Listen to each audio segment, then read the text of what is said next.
ஆண்டவராகிய இயேசு கிறிஸ்துவின் நாமத்தினாலே உங்களுக்கு அன்பின் வாழ்த்துக்கள்.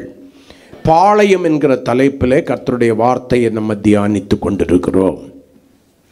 இன்றைக்கோடு கூட அந்த செய்தி முடிவுக்கு வருகிறது. உபாகமத்தின் புஸ்தகம் 23ஆம் அதிகாரம் அதனுடைய 14வது வசனத்தை ஒருவர் நிறுத்தி நிதானமாய் வாசிக்கலாம்.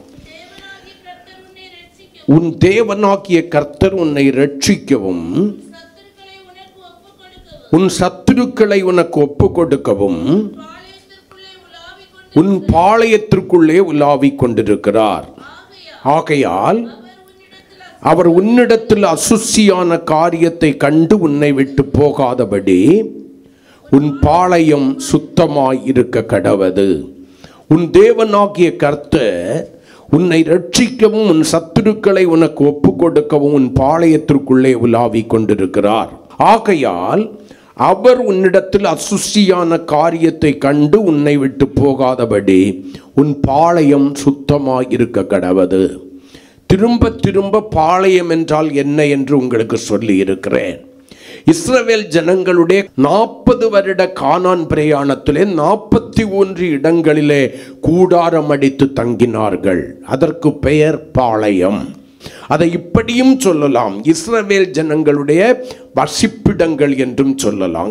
ஆனால் அவர்கள் நடுவிலே ஆசரிப்பு கூடாரம் என்கிறதான தேவனுடைய வாசஸ்தலத்திலே தேவன் வாசம் பண்ணினார். அல்லேலூயா. அப்ப தேவன் வாசம் பண்ணின வாசஸ்தலமாகிய பாளையம். கரங்களை கொட்டி கர்த்தரை மகிமைப்படுத்துவோமா? அல்லேலூயா. அந்த பாளையத்துல தேவன் நடுவில் இருக்கிறார். அவரை சுற்றிலும் இந்த ஜனங்கள் கூடாரத்திலே வாசம் பண்ணுகிறார்கள். தேவனுடைய பாளையத்திலே அல்லது வாசஸ்தலத்திலே வாசம் பண்ணுவதற்கு இருக்க வேண்டிய தகுதி என்ன என்பதை குறித்துதான் கிட்டத்தட்ட 8 காரியங்களை நம்ம தியானிச்சிட்டோம். 1, அவர்கள் மீட்கப்பட்டவர்களாய் இருக்க வேண்டும். அல்லேலூயா. 2, அவர்கள் பிரித்தெடுக்கப்பட்டவர்களாய் இருக்க வேண்டும். 3, மேகத்தின் கீழானவர்களாக, அதாவது பரிசுத்த ஆவியினால் நடத்தப்படுகிறவர்களாக இருக்க வேண்டும். அல்லேலூயா. 4, தேவனோடு கூட வசிப்பவர்களாக, இணைந்திருக்கிறவர்களாக, ஒருபோதும் தேவனுக்கும் தனக்கும் எந்த விதமான இடைவெளியும் வராதபடி தேவனோடு கூட இணைந்திருக்கிறவர்களாக இருக்க வேண்டும். 5, கர்த்தரை நம்பி வாழுகிற ஜனங்களாய் இருக்க வேண்டும். அவர்கள் நம்புவதற்கு அநேக காரியங்கள் அவர்களுக்கு இருக்கலாம். அவர்களுக்கு மாம்ச பலன் இருக்கலாம், யுத்தத்திலே வல்லவர்களாய் இருக்கலாம், சில பலன்கள் அவர்களுக்கு இருக்கலாம். ஆனால் அவர்களுடைய நம்பிக்கை முழுவதும் தேவனிடத்திலே இருக்க வேண்டும். கர்த்தரை மட்டும் நம்பி வாழுகிற தேவ ஜனங்கள் தான் தேவனோடு கூட பாளையத்தில் வாசம் பண்ண முடியும். 6வதாக, கர்த்தரால் சிட்சித்து நடத்தப்படுகிறவர்கள், அதாவது சிட்சையை ஏற்றுக்கொள்கிற தேவ ஜனங்களாய் இருக்க வேண்டும். 7வதாக, பரதேசிகளாய், இந்த உலகம் இதில் உள்ளவைகள் எனக்கு நிரந்தரமானவைகள் அல்ல, நான் நிரந்தரமான ஒன்றை நோக்கி கொண்டிருக்கிறேன் என்கிற அறிவோடு கூட, பரதேசிகள் என்கிற உணர்வோடு கூட, அதை இப்படியும் சொல்லலாம், இந்த உலகத்திலே நான் காண்கிறவைகள் அனுபவிக்கிறவைகள் எல்லாமே தற்காலிகமானவைகள், நிரந்தரமானவைகள் அல்ல. ஆகையினாலே நிரந்தரமான ஒன்றை நோக்கி நான் பிரயாணித்துக் கொண்டிருக்கிறேன் என்கிறதான அறிவு உடையவர்களாய் இருக்க வேண்டும். 8வதாக, கடந்த நாட்களில் நான் வாசித்த தேவனால் போதித்து நடத்தப்படுகிறவர்களாய், அவர் போதிக்கிறதான வேளையிலே அவருடைய போதனைக்கு செவி கொடுத்து அந்த போதனையின் படி நடக்கிறவர்களாய், வலது பக்கம் இடது பக்கம் சாயாதபடி நேரான வழிகளில் நடக்கிறவர்களாய் இருக்க வேண்டும். 8 காரியங்களை தியானித்தோம். இஸ்ரவேல் ஜனங்களுடைய கானான் பிரயாணம் எதை குறிக்கிறது?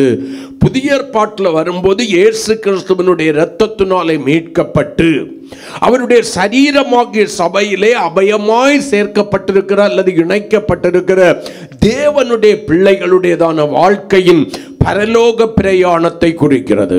அவர்களுக்குள்ள நம்ம கேட்ட இந்த 8 காரியங்களும் கண்டிப்பா இருக்கணும். பழைய ஏற்பாட்டு சபை என்பது தனித்து விடப்பட்ட சபை அல்ல, புதிய ஏற்பாட்டு சபையினுடைய நிழல் சபை. அந்த சபை கிறிஸ்துவின் சரீரமாகிய நிஜமான சபை வந்தபோது, கிறிஸ்துவினுடைய உதிரத்திலிருந்து மீட்டெடுக்கப்பட்ட விலைக்கிரயமாய் கொள்ளப்பட்ட மணவாட்டியாகிய சபை வந்தபோது அது மறைந்து விட்டது. ஏன்னா நிச்சம் வருகிற இடத்துல அடுத்து நிழலுக்கு என்ன இல்லை? தேவையில்லாத காரியம் அல்லது வேலை இல்லை. இப்ப நம்ம பரலோக பிரயாணிகளாய் சென்று கொண்டிருக்கிறோம். நம்முடைய வாழ்க்கையிலும் நம்ம மீட்கப்பட்டவர்களாய் இருக்க வேண்டும், மாறுபாடானவர்களை விட்டு பிரித்தெடுக்கப்பட்டவர்களாய் இருக்க வேண்டும். மேகத்தின் கீழானவர்கள் என்பது பரிசுத்தாவினுக்குள்ளாய் அடங்கி இருந்து ஆளுகை செய்யப்பட்ட அவராலே நடத்தப்படுகிறவர்களாய் இருக்க வேண்டும். தேவனோடு கூட வசிப்பவர்களாய், அதாவது கிறிஸ்து சொன்னார், ஒருவன் என்னிலே நிலைத்திருந்தால் நானும் அவனிலே நிலைத்திருப்பேன் என்று சொன்னாலே, உங்களுடைய வாழ்க்கையின் எல்லா பகுதிகளிலும் கிறிஸ்துவுக்கும் உங்களுக்கும் நடுவிலே இருக்கிறதான உறவிலே இடைவெளி வராதபடிக்கு அன்புடன் சத்தியத்தை கை கொண்டு தலையாகிய கிறிஸ்துவுக்குள் வளர்ந்து கிறிஸ்துவினுடைய சாயலுக்கு ஒப்பான சாயலாய் நீங்கள் மாறும் வரையிலும் பூலோக வாழ்க்கையில கிறிஸ்துவோடு கூட இணைந்திருக்கிறவர்களாய், ஐக்கியமாய் இருக்கிறவர்களாய், தேவனோடு கூட வசிக்கிறவர்களாய் இருக்க வேண்டும். கர்த்தரை மட்டும் நம்பி வாழுகிறவர்களாய் இருக்க வேண்டும். உங்களுடைய நம்பிக்கை இம்மைக்குரியதாக இருக்கக்கூடாது. அதாவது உலகத்திற்குரிய நம்பிக்கையை நீங்கள் இயேசுவின் இடத்தில் வைக்கக்கூடாது. மறுமைக்கேற்ற நம்பிக்கையை கிறிஸ்துவின் மேல் வைக்கிறவர்களாய் இருக்க வேண்டும். இல்லை என்றால் கடைசி நாட்களிலே நீங்கள் பரிதபிக்கப்பட்டவர்களாய் மாறிவிடுவீர்கள் என்று கொரிந்தியரிலே எழுதப்பட்டிருக்கிறது. கர்த்தரால் சிட்சித்து நடத்தப்படுகிறவர்களாய், சிற்றையை ஏற்றுக்கொள்கிற மனநிலையுடையவர்களாய் இருக்க வேண்டும். கர்த்தர் என்னை தம்மை போல மாற்றுவதற்கு, அவருடைய பரிசுத்தத்திற்கு ஒப்பான பரிசுத்தம் உள்ளவனாய் மாற்றுவதற்கு என்னை சிட்சிக்கிறார் என்று சொல்லி சிட்சையை அற்பமாய் எண்ணாதபடி சிட்சையை சகிக்கிறவர்களாய் இருக்க வேண்டும். அல்லேலூயா. சிட்சை வரும்போது ஏனோ தானோ என்று இருந்து விடாதபடிக்கு அந்த சிட்சை எதற்கு வந்தது என்பதை நீங்கள் அடையாளம் கண்டு கொண்டு உங்களை சீர்படுத்திக் கொள்கிறவர்களாக இருக்க வேண்டும். அல்லேலூயா, அல்லேலூயா. ஏழாவதாக, நம்முடைய குடியிருப்பு பரலோகத்தில் இருக்கிறது என்று சொல்லி அவர்கள் பரதேசிகளாய் மறுதேசத்தை அல்லது பிரதேசத்தை சேர்ந்தவர்களாய் இந்த உலகத்தில் இருந்தது போல நம்முடைய வாழ்க்கையில் வேதம் சொல்கிறது நம்முடைய குடியிருப்பு பரலோகத்தில் இருக்கிறது. அவ்விடத்திலும் நம்முடைய கர்த்தராகிய இயேசு கிறிஸ்து என்கிற இரட்சகர் வர காத்திருக்கிறோம். கர்த்தருக்கு ஸ்தோத்திரம்.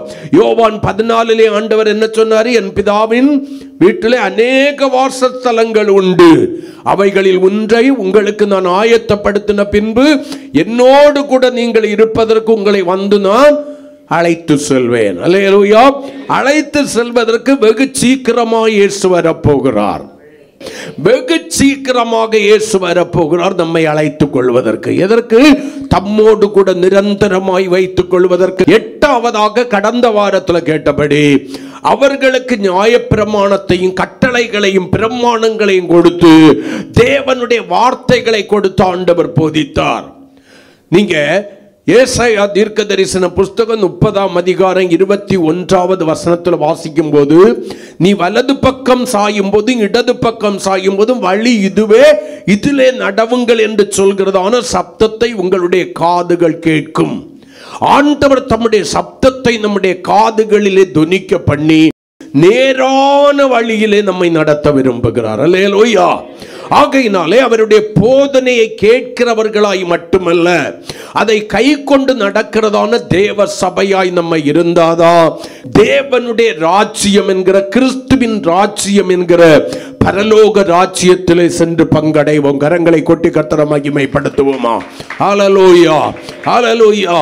கடைசியாக 9வதாக ஒரு காரியத்தை இன்றைக்கு உங்கள் நடுவில் வைத்து ஜெபித்து முடிக்கும்படி வாஞ்சிக்கிறேன். யாத்திராகமத்தின் புஸ்தகம் 16ஆம் அதிகாரம் 14 முதல் 18 வரையிலான வசனங்களை வாசிக்கலாம். பெய்திருந்த பனி நீங்கின பின் இதோ வனாந்திரத்தின் மீதெங்கும் உருட்சியான ஒரு சிறிய வஸ்து உறைந்த பனிக்கட்டி பொடியத்தனையாய் தரையின் மேல் கிடந்தது. இஸ்ரவேல் புத்திரர் அதை கண்டு அது இன்னதென்று அறியாதிருந்து ஒருவரை ஒருவர் பார்த்து, அப்பொழுது மோசே அவர்களை நோக்கி, கர்த்தர் கட்டளையிடுகிறது என்னவென்றால், அதில் எடுத்து சேர்க்க கடவீர்கள், லக்கத்தின்படி தலைக்கு ஒரு ஓமர் அளவு எடுத்துக்கொள்ள கடவான் என்றார். இஸ்ரவேல் புத்திரர் அப்படியே செய்து, சிலர் மிகுதியாயும் சிலர் கொஞ்சமாயும் சேர்த்தார்கள். பின்பு அதை ஓமரால் அளந்தார்கள். மிகுதியாய் சேர்த்தவனுக்கு மீதியானதும் இல்லை, கொஞ்சமாய் சேர்த்தவனுக்கு குறைவானதும் இல்லை.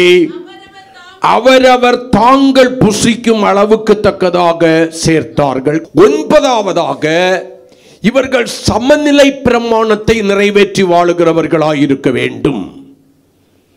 ஆண்டவர் ஒரு சமநிலை பிரமாணத்தை அந்த சபைக்கு கற்றுக் கொடுக்கிறார். ஆமென்.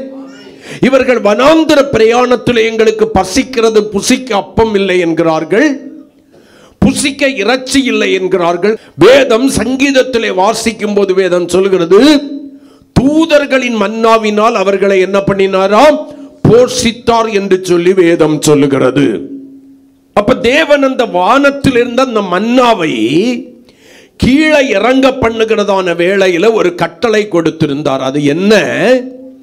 நான் உங்களை போஷிக்கிறதுக்கு ஆயத்தமாயிருக்கிறேன், ஆனால் நீங்கள் அளவுக்கு தக்கதாக தான் அதை சேர்த்து கொள்ள வேண்டும். உங்க வீட்டில் 4 பேர் இருந்தீங்கன்னா 4 ஓமர் அளவு நீங்க சேர்த்து கொள்ளலாம். அதற்கு மேல நீங்க என்ன பண்ணக்கூடாது, சேர்த்து கொள்ளக்கூடாது.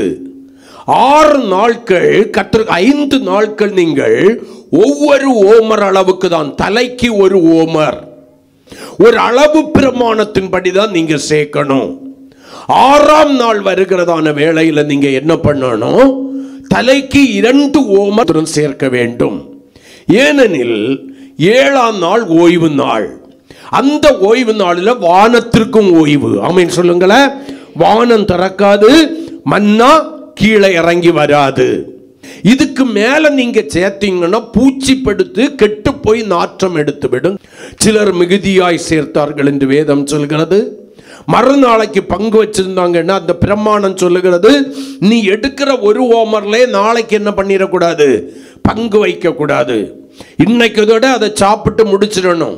உன் சாப்பிட்ற திராணிக்கு தக்கதாக தான் நீ அதை என்ன பண்ணணும், சேர்த்து கொள்ள வேண்டும். எல்லாரும் சேர்த்தாங்க. வேதம் சொல்கிறது, நம்மள தான் சிலருக்கு தெரிஞ்சா போதுமே, எவ்வளவு சேர்க்க முடியுமோ. ஏன்னா நாளைக்கு வரண்டாங்கிற எண்ணம் தான். நாளைக்கு போகாமலா இருப்போம், நாளைக்கு முதலா நம்ம தான் போய் நிற்போம். ஆனா அதிகமாய் சேர்த்தார்கள் சிலர். தேவனுடைய வார்த்தைக்கு அவர்களுக்கு செவி கொடுக்கவில்லை.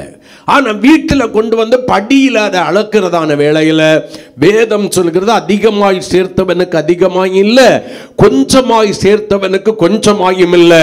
அங்கே ஒரு சமநிலை பிரமாணத்தை, தேவ சபை எல்லாவற்றிலும் சமநிலை பிரமாணம் உடையதாய் இருக்க வேண்டும் என்கிற ஒரு பெரிய சத்தியத்தை ஆண்டவர் அவர்களுக்கு கற்றுக் கொடுத்தார். மறுநாளைக்கு என்று வைத்திருந்ததெல்லாம் என்ன ஆயிற்று, தேவனுடையதான வார்த்தையின்படியே பூச்சி பிடித்து நாற்றம் எடுக்க ஆரம்பித்தது. என்னை கேட்கிற எனக்கு பிரியமான தேவனுடைய பிள்ளையே, கிட்டத்தட்ட கர்த்தரை நம்பி வாழ வேண்டிய அந்த கூட்டம் அந்த தேவ நம்பிக்கையிலிருந்து விலகி போகவும் பார்க்கிறது. நமக்கும் ஒரு சமநிலை பிரமாணத்தை தேவன் தந்திருக்கிறார். அல்லேலூயா. சமநிலை பிரமாணம் என்கிற ஒன்று புதிய ஏற்பாட்டு சபையிலும் கொடுக்கப்பட்டிருக்கிறது.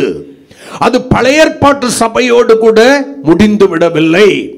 பஸ்காட்டுக்குட்டியின் இரத்தத்தினாலே மீட்கப்பட்டு பகலிலே மேக ஸ்தம்பத்தினாலும் இரவிலே அக்னி ஸ்தம்பத்தினாலும் வழி நடத்தப்பட்ட சபையோடு கூட முடிந்து விடவில்லை. இயேசு கிறிஸ்துவின் இரத்தத்தினாலே மீட்கப்பட்டதான சபைக்கும் அந்த சமநிலை பிரமாணம் கொடுக்கப்பட்டது. கர்த்தருக்கு ஸ்தோத்திரம். நன்றாய் கவனித்துக் கொள்ள வேண்டும். அங்கே அவர்கள் மீறின போது கடிந்து கொள்ளப்பட்டார்கள். அங்கே பூச்சி பிடித்து நாற்றம் எடுத்து ஒன்றுக்கும் உதவாமற் போய்விட்டது.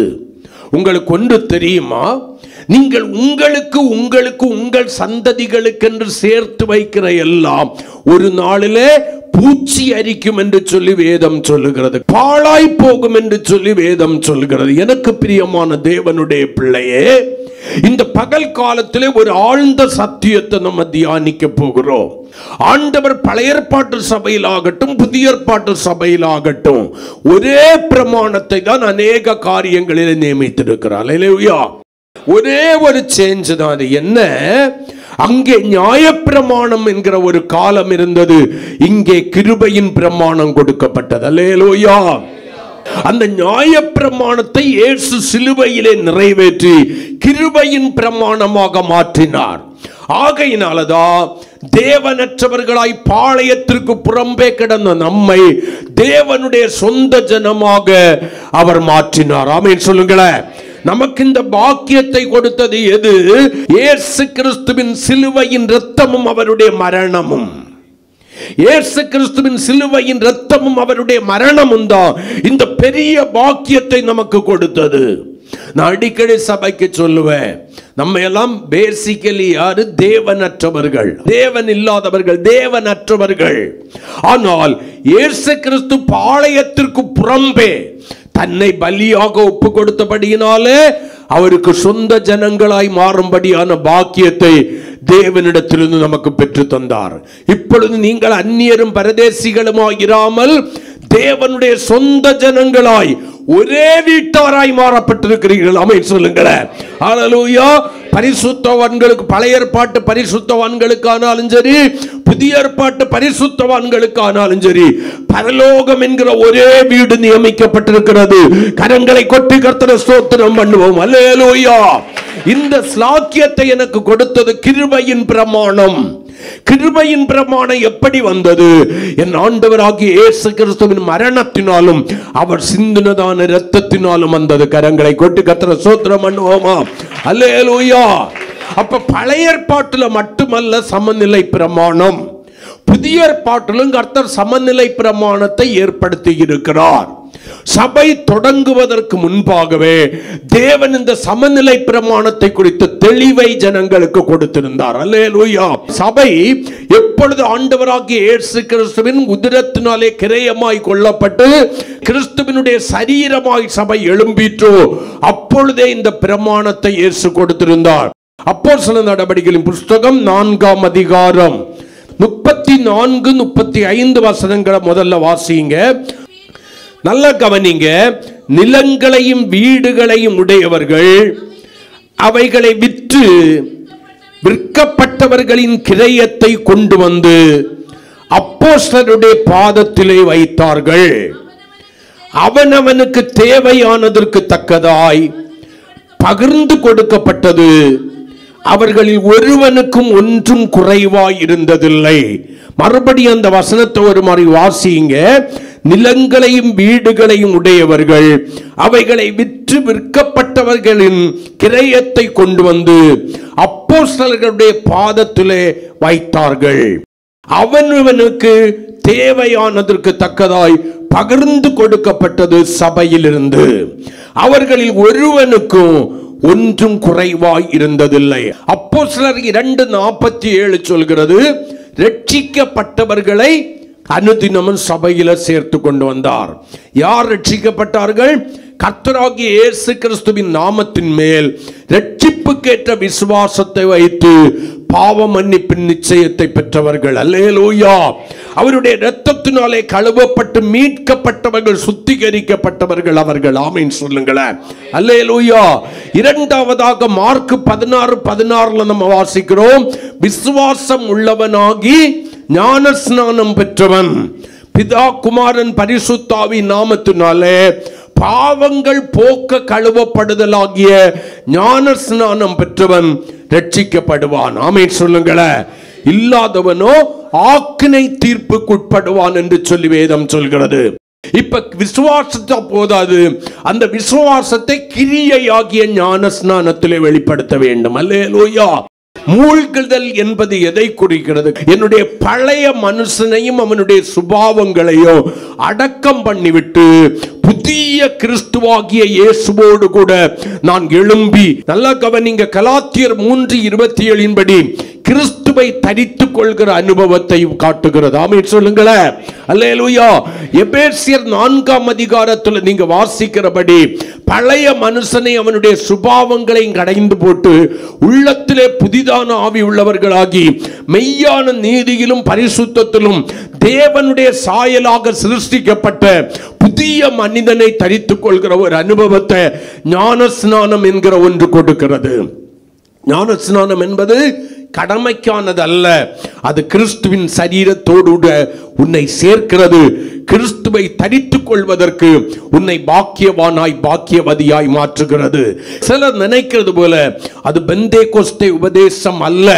ஆண்டவராகிய இயேசு கிறிஸ்து போதிக்கிறவராய் மட்டுமல்ல, ஒரு மனுஷகுமாரனாக இந்த உலகத்திலே வந்தபடியினாலே அவர் தேவகுமாரன் என்பதை, பிதாவுக்கு சமமாயிருப்பதை கொள்ளையாடின பொருளாக எண்ணாமல் அதை விட்டுவிட்டு சாதாரண ஒரு மனுஷனாக இந்த உலகத்தில் வந்தபடியினால ஏற்ற வேளையில் யோவான் ஸ்நாபகனிடத்திலிருந்து ஞான ஸ்நானம் பெற்றதை நம்ம வேதத்தில் வாசிக்கிறோம். அந்த ஞான ஸ்நானம் நமக்கு எதை கொண்டு வருகிறது? ரட்சிப்பை கொண்டு வருகிறது. விசுவாசம் உள்ளவனாகி ஞான ஸ்நானம் பெற்றவன் ரட்சிக்கப்படுவான். அப்ப நல்ல கவனிங்க, சின்ன பிள்ளைக்கு தெளிப்பு கொடுத்தா ரட்சிப்பு வருமா? அதுக்கு பிறவைக்கு ஞானஸ்நானம். ஞானஸ்நானம் என்றால் என்ன? ஞானம் வந்த பின் ஸ்நானம் பண்ணுதல். ஞானம் வந்த பின் நான் பாவ உணர்வடைந்து என்னுடைய பாவங்களுக்காக மனஸ்தாபப்பட்டு அவருடைய இரத்தத்தினாலே கழுவி சுத்திகரிக்கப்பட்டு அதற்கு பின்பு என்னுடைய விசுவாசத்தை வெளிப்படுத்தி கர்த்தருக்கு ஸ்தோத்திரம் மூழ்கி எழும்புவதுக்கு பேர் தான் ஞான ஸ்நானம். அதோடு கூட முடிஞ்சிச்சான்னு பார்த்தா இல்ல. அப்ப அடுத்து என்ன பண்ணணும்? நாம் ஆண்டவராகிய இயேசு கிறிஸ்துவிலே முடிவு பரியந்தம் நிலைநிறுத்திருக்க வேண்டும் என்று வேதம் சொல்கிறது. முடிவு பரியந்தம் நிலைநிறுத்துவனே ரட்சிக்கப்படுவான் என்று வேதம் சொல்லுகிறது. அப்ப கேட்கிறதும் வாசிக்கிறதுமான உபதேசங்களில மீறாம வைத்த விசுவாசத்தை இழந்து போகாம, என்ன விசுவாசம்? ரட்சிப்புக்கேற்ற விசுவாசம். அந்த விசுவாசத்தை இழந்து போகாமல் அவர் காட்டுகிற வழியில நடந்தாதான் நம்ம ரட்சிக்கப்படுவோம் என்று சொல்லி வேதம் சொல்லுகிறது. அப்ப வசனத்தை கேட்டு கேட்டு செவித்தினம் உள்ளவர்களாகி மனம் போல வாழ்ந்தாச்சுன்னா நம்ம ரட்சிக்கப்படுவோம் என்று சொல்லி வேதம் சொல்லல. அப்ப இந்த சபைக்கு தான் கர்த்தர் இப்படிப்பட்ட ஒரு பிரமாணத்தை என்ன பண்றாரு? ஏற்படுத்துகிறார். அவனவன் தனக்குரியது ஒன்றையும் தனக்குரியது என்று சொல்லவில்லை, எல்லாம் பொதுவாய் வைத்து அனுபவிக்கப்பட்டது. அப்படி பொதுவாய் வைத்து அனுபவிக்கப்படுகிறதான வேளையில ஒருவனுக்கும் குறைச்சல் இல்லை. ஆரம்ப சபையினுடைய தொடக்கம் என்ன தெரியுமா? நான் சபையில சேருகிறதான வேளையில எனக்கு இருக்கிற ஆஸ்தி சம்பாத்தியங்களை எல்லாம் விற்று கர்த்தருடைய ஊழியக்காரனாகி அப்போஸ்தலனுடைய பாதத்திலே கொண்டு வைக்க வேண்டும். அது எனக்கு கொடுக்கப்பட்டதான பிரமாணம். அதை தான் வேதத்தில் தொடர்ந்து நம்ம வாசித்துக் கொண்டிருக்கிறோம். இப்ப அந்த 4ஆம் அதிகாரம் 32வது வசனம், விசுவாசிகளாகிய திரளான கூட்டத்தார் ஒரே இருதயமும் ஒரே மனமும் உள்ளவர்களாய் இருந்தார்கள். ஒருவனாகலும் தனக்குள்ளவைகளில் ஒன்றையும் அப்போஸ்தலனுடைய பாதத்துல கொண்டு வச்சதுல ஒன்றையோ தன்னுடையது என்று சொல்லவில்லை, சகலமும் அவர்களுக்கு பொதுவாயிருந்தது. இன்னைக்கு 10 ரூபா காணிக்க கொடுத்துட்டோம்னா நான் 10 ரூபா கொடுத்தேன். சபையில ஒரு பொருளை வாங்கி வச்சுட்டோம்னா இது நான் வாங்கி வச்ச பொருள். அல்லது ஒரு பொருள் வாங்குறதுக்கு ஏதோ ஒரு உதவி செய்திருப்போம்னா இன்றைக்கு அநேக பேருடைய மனநிலைமையை சொல்றேன், இதுக்கு நான் இவ்வளவு கொடுத்திருக்கிறேன். ஆனா வேதம் சொல்லுகிறதை பாருங்கள், ஒருவனாகலும் தனக்குள்ளது ஒன்றையும் தன்னுடையது என்று சொல்லவே இல்லை. கர்த்தருக்கென்று கொடுத்து விட்டு அது கர்த்தருடையது. இது ஏற்படுத்தப்பட்ட பிரமாணம். இது தேவனால் ஏற்படுத்தப்பட்டதான்னா இந்த பிரமாணத்தை மீறினார்கள். சமநிலை பிரமாணம் என்கிற இந்த பிரமாணத்தை அனனியா சப்பீராள் என்கிறதான ஒரு கணவன் மனைவி மீறினார்கள் 5ஆம் அதிகாரத்திலே. பழைய ஏற்பாட்டிலாவது பிரமாணத்தை மீறினவர்களுக்கு என்ன வந்துச்சு? பூச்சி பிடித்து நாற்றம் எடுத்தது, அது பிரயோஜனமற்றதாய் போய்விட்டது. ஆனால் புதிய ஏற்பாட்டிலே தேவ ஊழியக்காரர்களாலும் தேவனாலும் ஏற்படுத்தப்பட்ட சமநிலை பிரமாணத்தை உடைத்து போட நினைத்த, அதை மீற நினைத்த சபைக்குள்ளாய் ரட்சிக்கப்பட்டவர்களாய் சேர்க்கப்பட்ட அனனியா சபீராள் என்கிறவர்களுக்கு வந்த நிலை என்ன? 3 மணி நேர இடைவெளியிலே 2 பேரும் மரித்து போகிறார்கள். இவர்கள் என்ன செய்தார்களாம்? தங்களுடையதான ஆஸ்திகளையும் நிலங்களையும் விற்றார்கள். அப்போஸ்தலர்களுடைய பாதத்திலே கொண்டு வைக்க வேண்டும் என்றுதான் விற்றார்கள். ஆனா அவங்களுக்குள்ள ஒரு சின்ன சந்தேகம், ஒருவேளை இவன் எல்லாத்தையும் எடுத்துக்கிட்டு போயிட்டான்னா நம்ம நிலைமை என்ன ஆகும்? நம்ம ஃபியூச்சருக்கு என்ன பண்ணுவோம்? எடுத்துட்டு ஓடிடுவோம். ஆகையினால தன் மனைவி அறிய கிரயத்திலே ஒரு பங்கை வஞ்சித்து வைத்து தங்களுக்கென்று வைத்து பொதுவாய் இருப்பதற்கு, அங்கே பொதுவாய் அனுபவிப்பதற்கு விட்டு கொடுக்காமல் தங்களுக்கென்று ஒரு பங்கை வைத்துக் கொண்டார்கள். ஆமென் சொல்லுங்களேன். அப்ப இதுக்குள்ளால என்ன இருக்கிறது? சமநிலை பிரமாணம் என்கிற ஒன்றை சபையிலே மீற பார்த்தார்கள். தேவன் என்ன செய்து விட்டார்? அந்த மீறுதலுக்கு காரணமாயிருந்த 2 பேரையும் ஒரே நாளையிலே சாவுக்கு ஒப்பு கொடுக்கிறார். முதலாவது அனனியா வருகிறாங்க. நிலத்தை இவ்வளவுக்கு தான் விட்டீங்க, இவ்வளவுக்கு தான். அங்க ஆண்டவருடைய வார்த்தை வருகிறது ஊழியக்காரனுக்கு. கர்த்தர் எவ்வளவு அதிகாரத்தை கொடுத்து வச்சிருந்தாரு பாருங்க. அவனுடைய பாதத்திலே விழுந்து என்ன பண்ணுனா? ஜீவனை விட்டார். பொதுவாய் அனுபவிக்க வேண்டிய ஒன்றை அனுபவிக்க கொடுக்காதபடிக்கு சமநிலை பிரமாணத்தை மீற நினைத்தவன் அதை அனுபவிக்கிறதுக்கு இப்ப இல்ல. கரங்களை கொட்டி அல்லேலூயா. இப்ப வாலிபர்கள் வந்து அவனை துணியில சுத்தி வெளியே கொண்டு போறாங்க, அடக்கம் பண்ணிக்கிட்டு வர்றாங்க. கிருபையின் பிரமாணத்திற்கும் பழைய ஏற்பாட்டு நியாய பிரமாணத்திற்கும் உள்ள வித்தியாசம் என்ன? பழைய ஏற்பாட்டுல ஒரு செத்தவனை தொட்டவன் என்ன பண்ணிடக்கூடாது? பாளையத்துக்குள்ளால குளிக்காம வஸ்திரத்தை தேய்க்காம வரக்கூடாது. அவன் பொழுது சாய்ந்த பின்புதான் வரணும். ஆமென் சொல்லுங்க. ஆனா புதிய ஏற்பாட்டு கிறிஸ்துவின் சரீரமாகிய சபையில அவனை அடக்கம் பண்ணினவர்களுடைய கால்கள் திரும்ப வருகிறது. இப்ப அனனியா செத்து கொண்டு போய் 3 மணி நேரம் ஆகிறது. மனைவிக்கு தெரியல போல எவ்வளவு பெரிய மனைவியா இருந்திருப்பா. இன்னைக்கு இப்படி ஒரு கிரியை நடந்தால் கொஞ்சம் யோசிச்சு பாருங்க, எவ்வளவு மோசமான ஒரு மனைவியா இருந்திருக்கா பாருங்க. 2 பேரும் ஒன்றிணைந்துதான் இந்த முடிவை எடுக்கிறார்கள். 3 மணி நேரம் கழிஞ்சு வர்றா, இவகிட்ட கேட்கிறான், நிலத்தை இவ்வளவுக்கு தான் வச்சீங்களா? ஆமா ஆமா ஆமா. பரிசுத்த ஆவியினிடத்தில் நீங்கள் பொய் சொல்வதற்கு ஒருமனப்பட்டது என்ன? இப்ப ஊழியக்காரங்கிட்ட பொய் சொல்றது. நான் சபைக்கு அன்பான ஒரு தாழ்மையான வேண்டுகோள் வைக்கிறேன். நீங்க சின்ன சின்ன காரியங்களில் எல்லாம் தப்பித்துக் கொள்வதற்கு ஊழியக்காரங்கிட்ட சொல்ற பொய் ஊழியக்காரங்கிட்ட சொல்றீங்கன்னு நினைக்காதீங்க, நினைக்காதீங்க. அவன் உண்மையான ஊழியக்காரனாய் ஆனால், கர்த்தருடைய ஆவியை உண்மையாய் பெற்ற ஊழியக்காரனை ஆனால், சத்தியத்தை சத்தியமாய் போதித்து சத்தியத்தை கை கொண்டு நடக்கிறதான தேவனுடைய ஊழியக்காரனை ஆனால், பரலோக தரிசனம் உள்ள தேவ ஊழியக்காரனை ஆனால், அவங்க கிட்ட நீங்க சொல்ற பொய் யாருகிட்ட சொல்றதா கணக்கில் எடுக்கப்படுகிறது? அனனியா சபீராளை பொறுத்த வரைக்கும் யாருகிட்ட பொய் சொன்னாங்க? பேதுரு என்கிற அப்போஸ்தலன் இடத்துல சொன்னாங்க. ஆனால் கர்த்தர் அதை எப்படி கணக்கில் எடுத்துக் கொள்கிறார்? பரிசுத்த ஆவியின் இடத்துல நீங்கள் பொய் சொல்ல ஒருமனப்பட்டதென்ன? உன் புருஷனை அடக்கம் பண்ணின வாலிபர்களுடைய கால்கள் இதோ வாசற்படியில வந்திருக்கிறது. அவர்கள் ஒன்னையும் இப்ப தூக்கிட்டு போய் என்ன பண்ணுவாங்க? அடக்கம் பண்ணுவாங்க. இவங்க எதுக்கு எடுத்து மறைச்சு வச்சாங்க? அனுபவிக்க வேண்டும் என்று. பொதுவா அனுபவிக்கிறதுக்கு மனம் இல்லை. கொடுத்தது போலையும் இருக்கணும், கொடுத்தது போலையும் இருக்கணும், கொடுக்காதது போலையும் இருக்கணும். இன்னைக்கும் சபையில் சிலர் அப்படி உண்டு. கொடுத்தது போலையும் இருக்கணும், கொடுக்காதது போலையும் இருக்கணும். இங்க யாருமே நீ கொடுத்தாதான் பரலோகத்துக்கு போவீங்கன்னு உங்களுக்கு இன்னைக்கு போதிக்கல. தெளிவாயிருங்கள். நீங்க யாருகிட்ட பொய் சொல்றீங்கிறத தெளிவாயிருங்க. நீங்க சொல்லுகிற பொய் அது உண்மையான ஊழியக்காரனே ஆனால் தேவன் அதை கணக்கிலே கொண்டு வருகிறார். அங்கே பரிசுத்த ஆவியினிடத்திலே பொய் சொன்னதாக கர்த்தர் குற்றம் சாட்டுகிறார். அவளும் விழுந்து செத்து போயிடுறா. இப்ப அனுபவிக்கிறதுக்கு 2 பேரும் இல்லை, பிள்ளைகள் இருந்ததாக வேதத்தில் எழுதப்படவும் இல்லை. நான் எதற்கு இதை ஆழமாய் சொல்லுகிறேன்? பழைய ஏற்பாட்டிலே சமநிலை பிரமாணத்தை ஏற்படுத்தினவர் புதிய ஏற்பாடாகிய கிறிஸ்துவின் மணவாட்டியாகிய சபையிலே சமநிலை பிரமாணத்தை ஏற்படுத்துகிறார். அந்த சமநிலை பிரமாணத்தை பழைய ஏற்பாட்டில் மீறினவர்களுக்கு பூச்சி பிடித்து நாற்றம் எடுத்து ஒன்றுக்கும் உதவாமற் போயிற்று.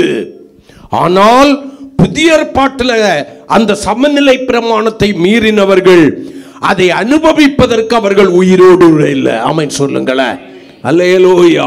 அந்த பேதுரு கேட்கும் போதாவது சொல்லி இருக்கலாம், இல்ல எங்க தேவைக்குன்னு எங்களுக்கு பிற்காலத்தை குறித்த நம்பிக்கை இல்லை, ஆகையினால எங்களுடைய பர்சனல் தேவைக்குன்னு சொல்லி ஒரு பகுதியை எடுத்து வச்சுக்கிட்டு தான் பாக்கியை கொண்டு வந்து உடைய சமூகத்தில் வைத்திருக்கிறோம் என்று சொல்லி கணவனும் மனைவியும் சொல்லி இருக்கலாம். சொல்லுவதற்கு மனதில்லை. இன்னைக்கு சபைக்குள்ளால வருவாங்க, கர்த்தர் அவர்களை ஆசீர்வதிப்பார், நல்ல நன்மைகளை கொடுப்பாங்க. ஆனா இருக்கிறது போலே வெளியே காட்டிக்கிட மாட்டாங்க. அல்லேலூயா. கடைசி வரைக்கும் பிச்சைக்கார வேஷம் போட்டுக்கிட்டே இருப்பாங்க. ஒருபோதும் கர்த்தர் எங்களுக்கு திருப்தியாய் தந்திருக்கிறார், திருப்தியாய் நடத்துகிறார். என்ன பண்ணுவாங்க தெரியுமா? ஒரு 2 பேர்கிட்ட கடன் வாங்க வேண்டிய அவசியமே இருக்காது. ஏன்னா அவங்க கஷ்டத்தில் இருக்கிறாங்கன்னு மற்றவங்களுக்கு தெரியணுமா? கர்த்தர் கொடுக்கிறவைகள் போதும், அதை ஆசீர்வாதமாக்கி தந்தால் போதும், மீதியான துணிக்க வரும். ஆனா ஒரு 2 பேர்கிட்ட கடன் வாங்கிக்கிறது, ஏன்னா எல்லாருக்கும் தெரியணுமா இவங்க கஷ்டப்படுறாங்கன்னு. நீ கஷ்டப்பட்டாலும் நஷ்டப்பட்டாலும் செழிப்பா இருந்தாலும் உன்னை கண்ணோக்கி பார்க்க வேண்டியது கர்த்தர். தயவு செய்து சொல்றேன், ஊழியக்காரங்கிட்ட ஒரு சின்ன காரியமானாலும் பெரிய காரியமானாலும் பொய் சொல்லாதீங்க. அது உங்களுடைய வாழ்க்கையில பலவிதமான விபரீதங்களை கொண்டு வரும். ஆமென் சொல்லுங்களேன். நீங்கள் ஊழியக்காரங்கிட்ட சொல்றேன்னு நினைக்கிற பொய் பரிசுத்த ஆவியானவர் ஆமென் தன்னுடைய கணக்கில் எடுத்துக்கிறாரு. பழைய ஏற்பாட்டில் மோசேயை குறித்து ஆரோனும் மிரியாமும் என்ன பண்ணினாங்க? தவறா பேசினாங்க. கர்த்தர் அவர்களை கூப்பிட்டு ஆசரிப்பு கூடாரத்தில் வச்சுக்கிட்டு என்ன கேட்கிறாரு? என்னை குறித்து பேசுவதற்கு உங்களுக்கு பயம் இல்லாமற் போனது என்ன? கரங்களை கொட்டி. யாரை குறித்து பேசினா? மோசேயினுடைய மனைவி நிமித்தம் மோசேக்கு விரோதமாக தான் பேசினாங்க. ஆனா கர்த்தர் ஆசரிப்பு கூடாரத்துக்கு முன்னால கொண்டு விட்டுக்கிட்டு கேட்கிறாரு, என்னை குறித்து பேசுவதற்கு உங்களுக்கு பயம் இல்லாமல் போனது என்ன? மோசேயை குறித்து பேசுறதுக்கு ஏன் பயம் இல்லாமல் போச்சுன்னு, என்னை குறித்து பேசுவதற்கு உங்களுக்கு பயம் இல்லாம போனது என்ன? ஜாக்கிரதை. சில காரியங்களை கர்த்தர் கண்டுகொள்ள மாட்டார் என்றல்ல, கர்த்தர் கணக்கில் எடுத்துருவார். நீ மனுஷங்கிட்ட தான் செய்யற, மனுஷங்கிட்ட தான் பேசுறேன்னு நினைக்கலாம். கர்த்தர் அதை கர்த்தருக்கு ஸ்தோத்திரம் தன்னுடைய கணக்கில் எடுத்துக்கொள்வார். அப்ப எல்லா ஊழியக்காரனும் அண்ணா இல்லை, கர்த்தருடைய ஆவியை பெற்று சத்தியத்தை சத்தியத்தின்படி போதித்து சத்தியத்தை கை கொண்டு நடக்கிற தேவ சபையை தேவனுடைய ராஜ்யத்திற்காய், தன்னுடைய சுயநலத்திற்காய் அல்ல, தேவனுடைய ராஜ்யத்திற்கு நேராக நடத்துகிற தேவ ஊழியக்காரர்கள் இன்றைக்கும் அவருடைய கரத்திலே நட்சத்திரங்களே. கரங்களை கொட்டி. இன்னைக்கு அவருடைய கரத்திலே நட்சத்திரங்களே. ஆமென் சொல்லுங்க. அல்லேலூயா, அல்லேலூயா. நீங்க 2 கொரிந்தியர் 8ஆம் அதிகாரம் 9 முதல் 15 வரையிலான வசனங்களை வாசிக்கிறதான வேளையில அந்த சமநிலை பிரமாணத்தை குறித்து அங்கே ஆழமாய் எழுதப்பட்டிருக்கிறது. 8ஆம் அதிகாரம் 9 முதல் 15 வரையிலான வசனங்கள் வாசிக்கலாம். நம்முடைய கர்த்தராகிய இயேசு கிறிஸ்துவின் கிருபையை அறிந்திருக்கிறீர்களே, அவர் ஐஸ்வர்யம் உள்ளவராயிருந்தும் நீங்கள் அவருடைய தரித்திரத்தினாலே ஐஸ்வர்யவான்களாகும்படிக்கு உங்கள் நிமித்தம் உங்களுக்காக எல்லாவற்றையும் கொடுத்து என்ன பண்ணினாரு? தரித்திரரானாரே. தன்னிடத்தில் இருந்த எல்லாவற்றையும் உங்களுக்கு கொடுத்தார். ஆமென். அவர் யாரு? ஐஸ்வர்ய சம்பன்னனாய் இருந்தவர். ஆமென். மகிமையின் சொரூபியாய் இருந்தவர், சகல சிருஷ்டிக்கு எஜமானனாய் இருந்தவர். உண்டாக்கப்பட்டதெல்லாம் அவராலே நமக்கென்று உண்டாக்கப்பட்டது. ஆமென். அவருக்கென்று உண்டாக்கப்பட்டதை நமக்கு தந்தார். ஆமென் சொல்லுங்களேன். அதை தான் இன்னைக்கு ஆண்டு அனுபவிச்சுட்டு இருக்கிறோம். அடுத்த வசனம், இதை குறித்து என் யோசனையை உங்களுக்கு அறிவிக்கிறேன், இதை செய்கிறதற்கு மாத்திரமல்ல செய்ய வேண்டும் என்று உற்சாகப்படுத்துகிறதற்கும் 1 வருஷமாய் ஆரம்பம் பண்ணின உங்களுக்கு இது தகுதியாயிருக்கும். ஆகையால் இதை இப்பொழுது செய்து நிறைவேற்றுங்கள். கொடுக்க வேண்டும் என்கிற விருப்பம் உண்டாயிருந்தது போல உங்களுக்கு உள்ளவைகளிலிருந்து எடுத்து நிறைவேற்றுதலும் உண்டாவதாக. ஒருவனுக்கு மன விருப்பம் இருந்தால் அவனுக்கு இல்லாததின்படி அல்ல, கொடுக்கணும் என்கிற விருப்பம் இருந்தால் இல்லாததின்படி அல்ல, அவனுக்கு உள்ளதின்படியே, உள்ளதிலிருந்து, அதாவது உள்ளதின்படியே அங்கீகரிக்கப்படும். எதுக்காக?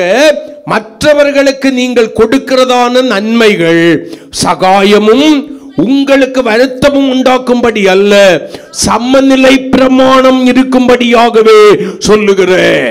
கிறிஸ்துவின் சரீரமாகிய சபைக்குள்ளால சமநிலை பிரமாணம் என்கிற ஒன்று இருக்கும்படியாகவே சொல்லுகிறேன்.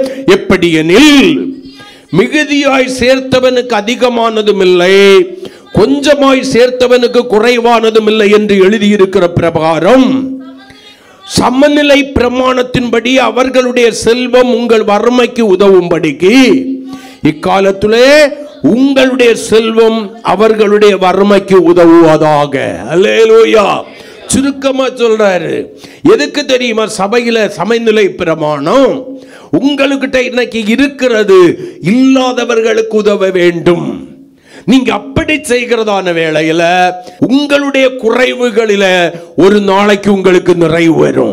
இந்த உலகத்துல யாருக்கும் குறைவு வராதுன்னு சொல்ல முடியாது. எப்ப வேணுமென்னாலும் எப்படி வேணுமென்னாலும் குறைவு வரலாம். அது உன்னிடத்துல கேட்காமலே வரலாம். ஆனால் வருகிறதான வேளையில நீ குறைவுபட்டு போகாதபடிக்கு கர்த்தர் உன்னுடைய குறைவை நிறைவாக்கும்படியான வாசல்களை திறந்தருள்வார். கரங்களை கொட்டி கர்த்தரை ஸ்தோத்திரம் பண்ணுவோமே. அல்லேலூயா. அப்ப தசம பாகம் காணிக்க வாங்குற ஊழியக்காரனுக்கு என்னுடைய ஒரு அன்பான வேண்டுகோள், கொடுக்கிறவங்களுக்கு ஒரு அன்பான வேண்டுகோள். அது ஊழியக்காரனுடைய ப்ராப்பர்ட்டி அல்ல, அவனுக்கு சொந்தம் அல்ல. தசம பாகம் காணிக்க என்பது பழைய ஏற்பாட்டில் என்ன பண்ணணும்? இல்லாதவர்களுக்கு பங்கிட்டு கொடுக்கப்பட வேண்டியது. அதேதான் புதிய ஏற்பாட்டிலையும் குறைவாய் இருக்கிறவர்களே குறைவுகளை நிறைவாக்கும்படி சபை முன்வர வேண்டும். ஊழியக்காரன் நீ அடையாளம் கண்டு கொள்ள வேண்டும். இந்த மனுஷன் ஏதாவது இல்லாதவர்களுக்கு செய்கிறானா? இந்த மனுஷன் கஷ்டப்படுகிறவர்களை பார்த்து எனக்கு தசம பாகம் கொடு, கர்த்தர் ஒன்னு ஆசீர்வதிப்பாரு, எனக்கு காணிக்க கொடு, கர்த்தர் ஒன்னு ஆசீர்வதிப்பாருன்னு சொல்றவனா இருக்கிறானா? இல்லை. இல்லாதவர்களுக்கு பங்குகளை கொடு. அது தேவன் சபையிலே ஏற்படுத்தின சமநிலை பிரமாணம் என்பதை உனக்கு போதிக்கிறானா? அப்ப என் சுயத்தின்படி நான் செய்யலாமா? இல்ல. சபைக்கென்று ஒரு ஒழுங்கு இருக்கிறது. அப்போஸ்தலனுடைய பாதத்தில் கொண்டு வந்தாங்க. அந்த பாதத்தில் இருந்து தான் அவர்களுடைய தேவைக்கேற்றதாக என்ன பண்ணுச்சு? பங்கிடப்பட்டது. கர்த்தருக்கு ஸ்தோத்திரம். அப்போஸ்தலனுக்கு தெரியாம தனியா ஒரு பிசினஸ் உள்ளால நடக்க கூடாது. உங்க விருப்பத்தின்படி கொடுக்கலும் வாங்கலும் இருக்கக்கூடாது. நீங்கள் எதை செய்தாலும் கர்த்தருடைய நாம மகிமைக்கென்று செய்கிறவர்களாய் இருக்க வேண்டும். மற்றவர்களுடைய குறைவுகளிலே நீங்கள் உதவி செய்வது எனக்கு மகிழ்ச்சி, ஆண்டவரும் மகிமைப்படுகிறார். ஆனா அது ஒழுங்கின் கிரமத்தின்படி இருக்க வேண்டும். ஆமென் சொல்லுங்களேன். அல்லேலூயா. ஒழுங்கும் கிரமம் இல்லாத இருக்கக்கூடாது. வழியில வரும்போதே பிச்சு பங்கு வச்சு அவங்க அனனியாவும் சப்பீராலும் வந்திருக்கலாம். அதை செய்யல. கொண்டு வந்ததை கொண்டு அப்போஸ்தலனுடைய பாதத்திலே வைக்கிறார்கள். நீங்க சேர்க்க வேண்டிய இடத்துல சேர்த்த பின்பு அது எப்படி பங்கிடப்படுகிறது என்பதை கூர்ந்து கவனிக்க வேண்டும். அது மற்ற ஊழியங்களுக்கு செல்கிறதா, மிஷனரி ஊழியங்களுக்கு செல்கிறதா, கஷ்டப்படுகிற ஊழியங்களை தாங்கி கொண்டிருக்கிறோமா, சபைக்குள்ளால இருக்கிற ஏழைகளை விசாரித்து நம்மால் இயன்ற நம்முடைய வசதிக்கும் நம்மிடத்தில் இருப்பதற்கும் தகுந்தபடி அவர்களுக்கு நம்ம நன்மை செய்து கொண்டிருக்கிறோமா, அவருடைய குறைவுகள் நம்மிடத்திலிருந்து நிறைவாகிறதா என்கிறதை ஒன்று கவனிக்கிற சபையாராய் நீங்கள் இருக்க வேண்டும். ஒருவேளை நான் அதில் தவறுகிறவனாயிருந்தால் நீங்கள் கர்த்தருக்கென்று கொடுப்பதை நிறுத்திவிடுங்கள். செகண்ட் ஒன், பாஸ்டர் கஷ்டப்படுறாருன்னு நீங்க தசம பாகமோ காணிக்கையோ கொடுத்துடக்கூடாது. நீங்க கர்த்தருக்கென்று கொடுக்க வேண்டியவர்கள். அது தெளிவாக எனக்கு தெரியும். அது யார் யாருக்கு பங்கிடப்பட வேண்டுமோ அது பங்கிடப்படுகிறது. ஆமென் சொல்லுங்களேன். எனக்கு அறிவுக்கு, என்னுடைய நாலேஜுக்கு, ஏன் சபையில் வர்றவங்க நான் 3 வேளையும் சாப்பிடும்போது, 2 வேளையும் சாப்பிடும்போது, ஒரு வேளை பட்டினியா இருக்கிறாங்க, 2 வேளை பட்டினியா கிடக்கிறாங்க, வஸ்திரம் இல்லாம இருக்கிறாங்க, பிள்ளைங்களுக்கு பீஸ் கட்டுறதுக்கு இல்லாம இருக்கிறாங்க.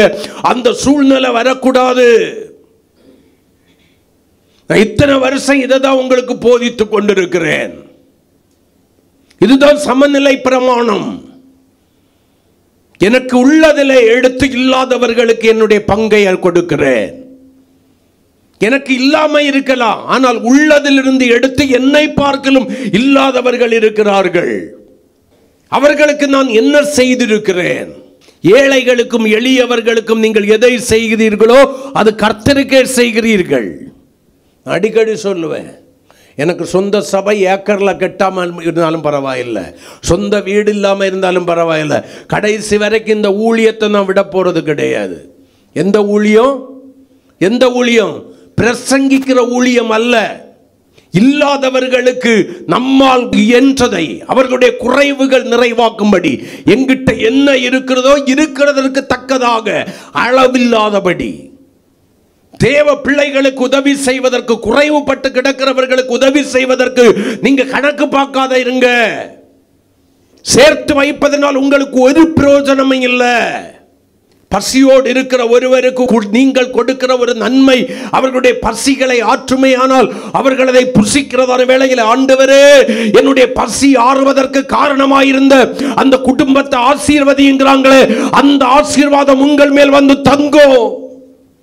அடிக்கடி சொல்லுவேன், உங்க பிள்ளைகளுக்கு உங்களுக்கு வஸ்திரம் எடுக்கும்போது இல்லாதவர்களை நினைத்துக் கொள்ளுங்கள்.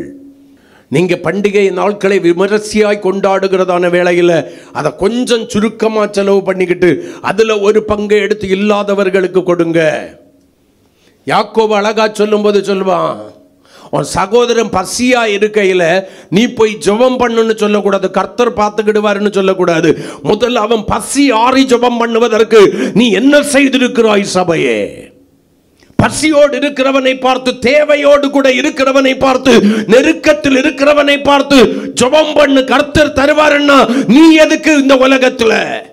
சமநிலை பிரமாணம் உன்னாலே மீறப்படுகிறதா, கை கொள்ளப்படுகிறதா?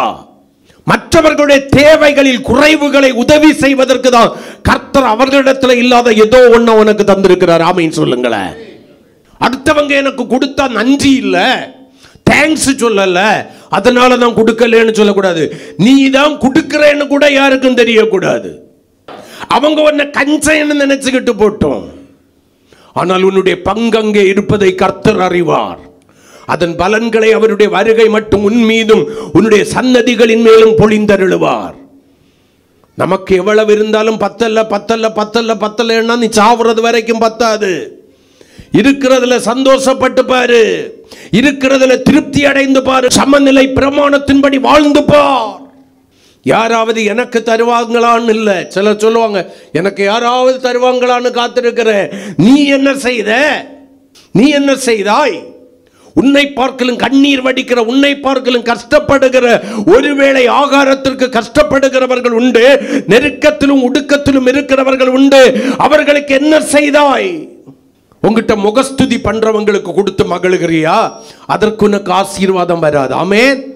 உனக்கு யாரும் முகஸ்துதி பண்ணக்கூடாது. அவர்களுடைய குறைவுகளை சபை விசாரிக்க வேண்டும். சபையின் மேல விழுந்த கடமை அது. உன்னோடு கூட ஆராதிக்கிற கிறிஸ்துவின் சரீரத்திலே அவயமாய் இருக்கிற பிள்ளைகளுடைய குறைவுகளை விசாரித்து அவர்களுடைய குறைவுகளை நிறைவாக்குவதற்கு முயற்சிக்க வேண்டும் சபையே. ஒரு நாள் நீ குறைவுபடும் போது கர்த்தர் உன்னுடைய குறைவை யாரை கொண்டோ நிவர்த்தி செய்வார். கரங்களை கொட்டி. ஒருவனும் தனக்குரியது என்னுடையது என்று சொல்லல. நம்ம செய்கிறதான நன்மைகளுக்கு ஏற்ற பலனை பரலோகத்திலே தேவனிடத்திலிருந்து பெற்றுக்கொள்ள வேண்டியவர்கள். கரங்களை கொட்டி கர்த்தரை மகிமைப்படுத்துவோமே. ஆமென் சொல்லுங்க. வேதம் சொல்லுது, வலது கை செய்வதை இடது கை அறியாதிருக்க வேண்டும் என்று சொல்லி. ஓய், அறியாம தந்தா நீர் எல்லாத்தையும் முழுங்கி இல்ல. எடுத்து ஏற்படுத்து, ஒரு குழுவை ஏற்படுத்து, 5 பேரோ 7 பேரோ சேருங்க, நீங்களே அதை கொண்டு வாங்க. நீங்களே சேருங்க, நீங்களே எண்ணுங்க, இவ்வளவு இருக்குன்னு சொல்லுங்க, பங்கு போடுங்க. சமநிலை பிரமாணம் வேணும். தேவ பிள்ளைகள் மற்றவர்களுடைய குறைவுகளை விசாரித்து நிறைவாக்குகிறவர்களாக இருக்கணும். கர்த்தருடைய நாமம் மகிமைப்படணும். உனக்கு வந்ததுக்கு எனக்கு என்னன்னு சொல்லிக்கிட்டு போக கூடாது. சிலர் எல்லாம் வச்சுக்கிட்டு வேஷம் போடுவாங்க. நான் முதல்ல ஒரு கேட்டகரியை சொன்னேனே, சபைக்குள்ளால் வரும்போது ஒரு வாழ்க்கை, வெளியே போகும்போது ஒரு, அதை அடையாளம் கண்டுகொள்ளுங்க. அது கொடுத்தாலும் நமக்கு ஆசீர்வாதமாக இருக்காது. உண்மையிலே இல்லாதவர்கள் உன் அருகிலே இருப்பாங்க. ஆனால் பாரு, ஜெபம் பண்ணு, நான் இவனுக்குன்னு செய்ய வேண்டியது ஏதாவது உண்டாண்டவரே, இவளுக்குன்னு செய்ய வேண்டியது ஏதாவது உண்டாண்டவரே, எனக்கு உணர்த்துன்னு கேளு, கர்த்தர் உணர்த்துவார். அதன்படி செய். நான் ஜெபம் பண்ணினேன், கர்த்தர் எனக்கு உணர்த்துறாரு, இது இந்த ஆளு கையில் ஒப்படைச்சிருங்க பாஸ்டர்னு சொல்லுங்க. இல்லை நீங்கள் கொடுக்கணும்னு நினச்சிங்கன்னா என்னை கூட வச்சு கொடுங்க, ஏன்னா வாங்குறவனே இல்லைன்னு சொல்லிடக்கூடாது. சமநிலை பிரமாணம் நம்மால் மீறப்படுகிறதா, கை கொள்ளப்படுகிறதா? அது கிறிஸ்துவின் சரீரத்தில் அவயமாயிருக்கிற தேவ ஜனங்கள் கை கொள்ள வேண்டிய ஒரு காரியம். உங்கள் குறைவுகளை குறித்தே யோசிச்சுக்கிட்டு இருக்காதீங்க. உங்களுக்கு இல்லாததின் படி அல்ல, இருக்கிறதின் படி, இருக்கிறதில் எடுத்து உங்களை பார்க்குறீங்க. இல்லாமல் இருக்கிறவனுக்கு உங்களால் இயன்றதை செய்யுங்கள். ஆமென். இல்லைங்கிற பஞ்சப்பாட்டை நிறுத்துங்க. எங்கிட்ட என்ன இருக்குன்னு பாருங்க. ஆமென் சொல்லுங்களேன். இருக்கிறதுல இருந்து எடுத்து கொடுத்து பாரு, உனக்கு கர்த்தர் கண்டிப்பா உதவி செய்வார். இதை ஊக்குவிப்பதற்காக அல்ல, உங்களுக்கு பிரயோஜனமாய் இருக்கும்படி போதிக்கிறேன். 1 யோவான் 3ஆம் அதிகாரம் 17 முதல் 19வது வசனம். 1 யோவான் 3ஆம் அதிகாரம் 17 முதல் 19. ஒருவன் இவ்வுலக ஆஸ்தி உடையவனாயிருந்து தன் சகோதரனுக்கு, சகோதரன் யாரு? தன்னோடு கூட கிறிஸ்துவின் சரீரத்திலே அவயமாக இணைக்கப்பட்டிருக்கிற, தன்னோடு கூட கிறிஸ்துவை ஆராதிக்கிறவன் சகோதரன் சகோதரியும். அந்த சகோதரனுக்கு குறைச்சல் உண்டு என்று கண்டு தன் இருதயத்தை அவனுக்கு அடைத்து கொண்டால் அவனுக்குள் தேவ அன்பு நிலை கொள்வது எப்படி? என் பிள்ளைகளே, நீங்க தாராள குணமுடையவர்களாய் வாயினால வார்த்தையில பேசுகிறவர்களாய் அல்ல. நீங்கள் நல்ல கவனிங்க அந்த வசனத்தை. என் பிள்ளைகளே, வசனத்தினாலும் நாவினாலும் அல்ல, கிரியையினாலும் உண்மையினாலும் அன்பு கூற கடவோ.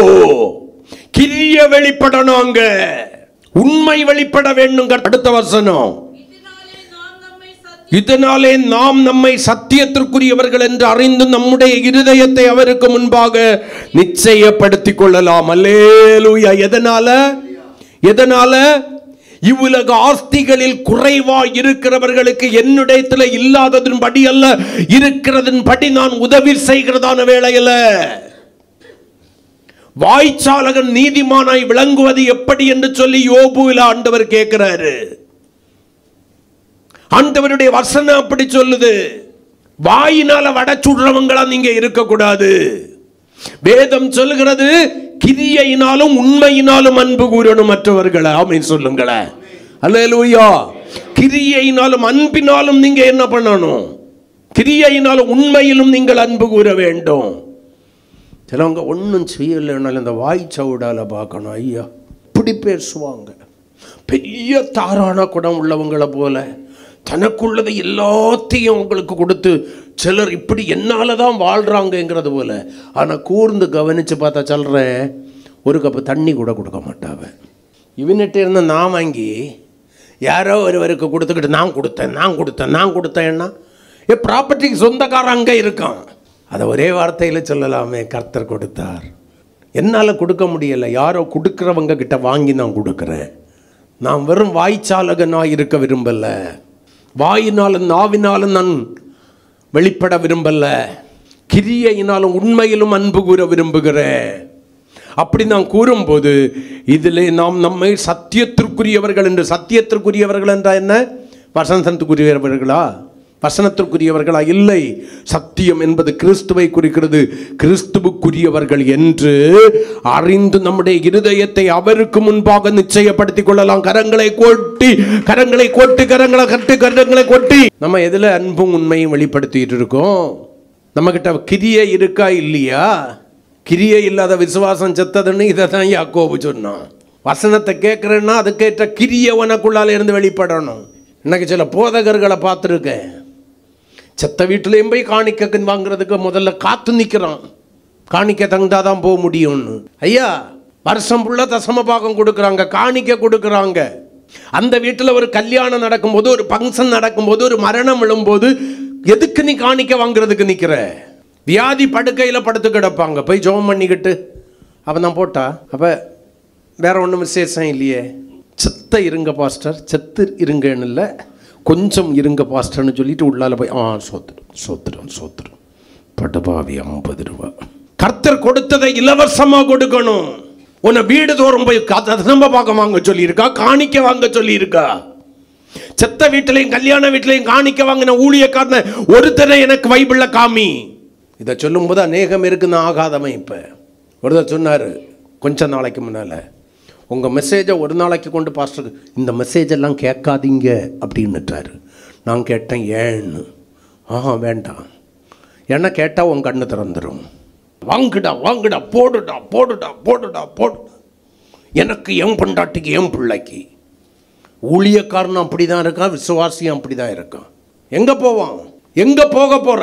இனி ஒன்று, ஒரு 10,000 ரூபாய் கொடுத்தா தேங்க்யூ பிரதர், தேங்க்யூ சிஸ்டர், கர்த்தர் உங்களை ஆசீர்வதிப்பார் அப்படின்னு சொல்லுவங்களுக்கு அடுத்த தடவை 20. ஆசீர்வந்துச்சா? கொஞ்சம் ரீசெக் பண்ணி பாருங்க. வாதம் வந்துச்சு. உங்களால் தான் சிஸ்டர், உங்களால் தான் பிரதர். கடைசி வரைக்கும் உங்களால் தான் வாழ்ந்துக்கிட்டு இருப்பான். கொலையக்கத்தை பார்க்கணும். எல்லாருக்கும் பிரயோஜனம் உண்டாகும்படி தான் சொல்கிறேன். இதை கேட்குற ஒரு ஊழியக்காரனா நீ இருப்பேன்னு நான் கேட்குறேன். உனக்கு சபையில் சமநிலை பிரமாணம் உண்டோ என்பதை கொஞ்சம் செக் பண்ணி பாரு. சபையை எதுக்கு நேரம் நடத்திக்கிட்டு இருக்க? உன்னிடத்தில் இருக்கிற ஜனங்களுக்கு சமநிலை பிரமாணத்தை கற்றுக் கொடுத்திருக்கிறாயா என்பதை யோசித்து பார். அவங்க எப்படி சத்தியத்திற்குரியவர்களாய் மாற முடியும்? கர்த்தருக்கு ஸ்தோத்திரம். எபேசியர் 4ஆம் அதிகாரம் 28வது வசனம், திருடுகிறவன் இனி திருடாமல். இனிப்ப திருடரை குறித்து நான் சொல்லணும்னா அங்கே போகணும். எங்கே? மல்கியாவுக்கு எல்லாம் போகணும், யோசுவாவுக்கு போகணும். எதில் திருடுனீங்க? என் தசம பாகத்திலும் காணிக்கைகளும் தானே திருடினீர்கள். கேட்குதா உங்களுக்கு? திருடன் யாரு? கர்த்தருக்குரியதை தனக்கென்று வைத்துக் கொள்கிற திருடன். கர்த்தருக்கு ஸ்தோத்திரம். வாசிக்கலாம். திருடுகிறவன் இனி திருடாமல் குறைச்சல் உள்ளவனுக்கு கொடுக்கத்தக்கதாக தனக்கு உண்டாயிருக்கும்படிக்கு தன் கைகளினால் நலமான வேலை செய்து பிரயாசப்படுவான். குறைச்சல் உள்ளவனுக்கு கொடுக்கிறதுக்கு நீ உழைச்சு கொடுக்கணுமா? வாங்குகிறதை பார்க்கலும் கொடுக்கிறதே மேல். கொடுத்து பாருங்க, அந்த அருமை. அதே போல் உள்ள சந்தோஷம் வேற எதுலேயும் இல்லை. ஆனால் கொடுத்துக்கிட்டு இதயத்துக்குள்ளால பெருமை மட்டும் பாராட்டிடாதீங்க. நான் கொடுத்தேன், அந்த நாயை கொன்னிருங்க. முதல்ல கொடுக்க கர்த்தர் கிருபை தந்தாருன்னு சொல்லி சோத்திரம் பண்ணுங்க. குறைச்சல் உள்ளவனுக்கு கொடுக்கறதுக்கு இவன் என்ன பண்ணணுமா? கைகளினால நலமான நல்ல வேலை, திருட்டு வேலையெல்லாம் செய்திடக்கூடாது. கொள்ளையடிக்கிற வேலையெல்லாம் செய்து, ஏமாத்துற வேலையெல்லாம் செய்திடக்கூடாது. நலமான வேலை செய்ய கடவான். அடுத்த வசனம் தீத்து 3:14, நம்முடையவர்களும் கனியற்றவர்களாயிராதபடி குறைவுள்ள குறைவுகளை நிறைவாக்குவதற்கு ஏதுவாக நற்கிரியைகளை செய்ய பழகட்டும். தீத்துவுக்கு அப்போஸ்தலனாகிய பவுல் ஆலோசனை சொல்றான். நம்முடையவர்களும் கனியற்றவர்களாயிராதபடிக்கு குறைவுகளை நிறைவாக்குவதற்கு ஏதுவாக நற்கிரியைகளை செய்ய பழகட்டும். இன்னையிலிருந்து ஒரு பழக்கத்தை உருவாக்குங்க. உங்களுக்கு ஒரு 100 ரூபா வருதா? அதில் 90 ரூபா செலவழியுதா? 10 ரூபா மிச்சம் வருதா? 5 எனக்கு 5 யாருக்கு? குறைவோடு இருக்கிறவர்களுக்கு. ஒரு உண்டியலை வச்சு கூட்டுங்க. மொத்தமாக எடுக்கிறதுக்கு தானே கஷ்டமாக இருக்கும். அது ஒரு நாளிலே ஒரு பெருந்தொகையாக மாறும். யாருக்கோ ஒரு தேவை. சபையில் ஒரு ஏழை திருமணம் நடக்குது. ஐயா கொடுங்க ஐயா, ஐயா கொடுங்க ஐயா, ஐயா கொடுங்க ஐயா. கேட்க வேண்டிய அவசியம் இல்லை. என்னால் என்றதை நான் சேர்த்து வைத்திருக்கிறேன். மேயில கல்வி தேவை இல்லாதவர்களுக்கு என்னால் என்றதை நான் கொடுக்குறேன். சபையில் ஒரு சாவு, எடுத்து அடக்கம் பண்ணுறதுக்கு பணம் இல்லை. நான் சேர்த்து வச்சிருக்கிறதுல இருந்து கொடுக்குறேன். ஒருத்தவங்க வியாதிப்பட்டுட்டாங்க, அவங்களுக்கு ஹெல்ப் வேணும், கொடுக்குறேன். அந்த மனநிலை நமக்குள்ளால உருவாகட்டுமே. சிலரை வெளித்தோற்றத்தின்படி தீர்ப்பு செய்யாதீங்க. அடுத்த வேளைக்கு கஞ்சிக்கு வழி இல்லாமல் வெளியில் பார்க்குறதுக்கு அதை வெளியே காமிக்காமல் வெட்கப்பட்டு கூனி குறுகிற எத்தனையோ பேர் உண்டு. என் சபைக்குள்ளாலே சிலர் உண்டு. ஆனால் வெளியே பார்க்கும்போது அவங்கள நம்ம அடையாளம் காண முடியாது. முத்திரை குத்திராத, அது அவங்க பாடுன்னு நினச்சிடாத. ஆமே, உங்ககிட்ட இல்லாததன் படி அல்ல, இருக்கிறதன் படி. சிறையிருப்பிலிருந்து திரும்பி பழைய ஏற்பாட்டு சபை மறுசீரமைப்பு செய்யப்படுகிறது. அலங்கம் எல்லாம் கட்டி முடிந்து விட்டது, ஆலயம் கட்டி முடிந்து விட்டது. எருசலேமில் ஜனங்கள் மறுபடியும் வாசம் பண்ண ஆரம்பிக்கிறார்கள். இப்பொழுது நெகேமியா ஜனங்களுக்கு ஒரு காரியம் சொல்லுகிறார். வாசிக்கலாமே. அதனுடைய 8ஆம் அதிகாரம் கடைசி வசனம் இது. 8ஆம் அதிகாரம் 10வது வசனம். நெகேமியா 8:10. பின்னும் நெகேமியா, அவன் என்கிற இடத்துல நெகேமியா அவர்களை நோக்கி, நீங்கள் போய் கொழுமையானதை புசித்து மதுரமானவைகளை குடித்து ஒன்றும் இல்லாதவர்களுக்கு பங்குகளை அனுப்புங்கள். இந்த நாள் நம்முடைய ஆண்டவருக்கு பரிசுத்தமான நாள். விசாரப்பட வேண்டாம். கர்த்தருக்குள் மகிழ்ச்சியாயிருப்பதே உங்கள் பலன். நீங்க புசித்து குடித்து சந்தோஷம் அடைகிறது மட்டும் இல்லை, நீங்க புசித்து குடிக்கிறதுல இல்லாதவர்களுக்கு கர்த்தருக்கு ஸ்தோத்திரம் என்ன பண்ணுங்க, பங்குகளை அனுப்புங்க. உங்க வீட்டில் வாரத்தில் 3 நாள் இறைச்சி வேவுதா, இல்லாதவனுக்கு ஒரு நாள் கொடு. அவன் ஒரு நாள் புசிக்கட்டும். நீ வாரத்தில் ஒரு நாளைக்கு பிரியாணி சாப்பிட்றியா? எதுவுமே சாப்பிட முடியாமல் இருக்கிறவன் இருக்கிறான், ஒரு நாளைக்கு கொடு. வாரத்தில் ஒரு நாளைக்கு கொடு. நீ விதவிதமாக வச்சு கட்டிக்கிட்டு இருக்கிறியா? விதவிதமாக வச்சு கட்டுறியா? வஸ்திரங்களை தரிச்சுக்கிட்டு இருக்கிறியா? இல்லாதவர்களுக்கு கொடு. உன் கண்கள் அவர்கள் மேல் பதிக்கப்படட்டும். இல்லாதவர்களுக்கு பங்குகளை அனுப்புகிறது தான் சபையினுடைய தலையாய கடமை. ஆமைன்னு சொல்லுங்களேன். சமநிலை பிரமாணம். அன்னைக்கு போல எல்லாரும் வித்து பாதத்தில் கொண்டு வைங்கன்னு நான் சொல்லலை. உங்களுக்கு இருக்கிறதின்படி இல்லாதவர்களுக்கு பங்குகளை கொடுத்து ஒரு சமநிலை பிரமாணம். நீங்கள் சாப்பிட்ற சாப்பாடை, நீங்கள் குடிக்கிற பானத்தை ஒரு நாளைக்காவது இல்லாதவர்கள் புசித்து பானம் பண்ணட்டும். அவர்களிடத்தில் இல்லாதது உங்ககிட்ட எது இருக்கோ அந்த இல்லாதவர்களுக்கு உங்ககிட்ட இருக்கிறதன்படி ஒரு பங்கை கொடுங்க. கர்த்தர் உங்களை ஆசீர்வதிப்பார். நீங்களும் நானும் சத்தியத்தில் நிலைத்திருக்கிறவர்களாய் மாறுவோம். தேவ ராஜ்யத்தின் பிரஜைகளாய் மாறுவோம். சமநிலை பிரமாணம் என்பது தேவ ராஜ்யத்திலே உங்களுக்கு மிகுந்த பலனை கொண்டு வரும். கரங்களை கொட்டி கர்த்தரை மகிமைப்படுத்துவோம். அப்படியே முழங்கால் படியிடுவோம். கர்த்தருக்கு ஸ்தோத்திரம். கர்த்தர் உங்களை ஆசீர்வதிப்பார்.